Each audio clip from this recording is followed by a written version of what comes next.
আসসালামু আলাইকুম সম্মানিত ভিউয়ার্স, কেমন আছেন? আমি মোহাম্মদ জাকারিয়া, পল্লী চিকিৎসা মোটিভেশন স্পিকার। আপনাদের সামনে আবার স্বাস্থ্য বিষয়ে টিপস নিয়ে আসলাম। আজকের বিষয় যে যারা প্রত্যেকটা শরীরে অর্গান, কিডনি, হার্ট, লিভার, চোখের রেটিনা, কর্নিয়া, গ্লুকোমা এবং সম্পূর্ণ অর্গান নষ্ট হয়ে যাচ্ছে আমাদের একটি ভুলের কারণে। আমাদের সামনে সেই জিনিসটা থাকে, আমরা কখনো খাই না, সারা পৃথিবীতে সেটা কিনতে হয়, আমাদের বাংলাদেশে সেটা কিন্তু ফ্রি আছে।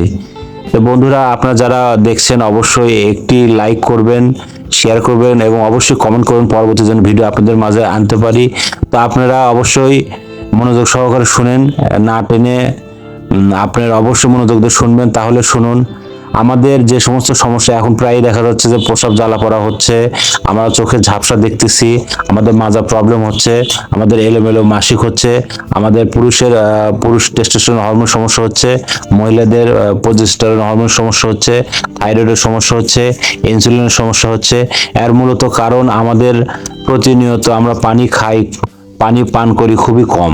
পানি তো খাওয়া যায় না, পান করতে হয়। সবাই বলে পানি খাই, পানি প্রতিনিয়ত পান করতে হবে, অন্তত 3 লিটার অন্তত অবশ্যই পান করতে হবে। তো সময় ভিউয়ার্স, আমি বলতে চাই যে ছোট শিশু বাচ্চা থেকে শুরু করে যাদের 80 বছরের উপরে বা 80 বছর বা 80 কেজির উপরে, তাদের অন্তত আপনার 4 লিটার, বা যাদের আপনার অন্তত 70 কেজি বা 65 কেজি, তাদের 3.5 লিটার। তারপরে অন্তত যারা 40 কেজি, তাদের 2.5 লিটার। আর অতি তাপদাহ গরমের মধ্যেও ঘন ঘন পানি খান। অন্তত যাদের লো প্রেশার, তারা অন্তত অবশ্যই আপনারা প্রেশার অন্তত স্যালাইন খাবেন, একটু শরবত খাবেন।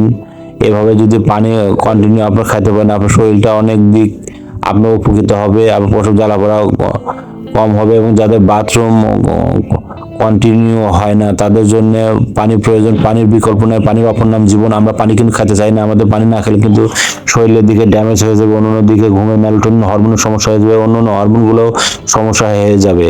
তো বন্ধুরা, আমি বলতে চাই, আপনারা যারা যারা দেখছেন, আপনারা অবশ্যই আপনারা কিন্তু কমেন্ট করতে ভুলে যান, আপনারা একটু লাইক দিতে ভুলে যান। আমরা এত কষ্ট করে আপনাদের মাঝে ভিডিও করে নিয়ে এসি, আপনারা একটু লাইক দিবেন এবং অবশ্যই প্লিজ আপনারা একটু সাবস্ক্রাইব করবেন, শেয়ার করবেন, ওদের মাঝে স্বাস্থ্য সম্পর্কে জানিয়ে দিবেন। তাহলে আমরা আপনাদের মাঝে নতুন নতুন ভিডিও নিয়ে আসবো। আর আপনারা ভালো থাকবেন, সুস্থ থাকবেন। স্বাস্থ্য বিষয় নিয়ে আপনাদের মাঝে আবার আসবো। স্বাস্থ্য বিষয়ে এতক্ষণ মনোযোগ সহকারে আপনারা দেখলেন, সবাইকে অসংখ্য অসংখ্য ধন্যবাদ।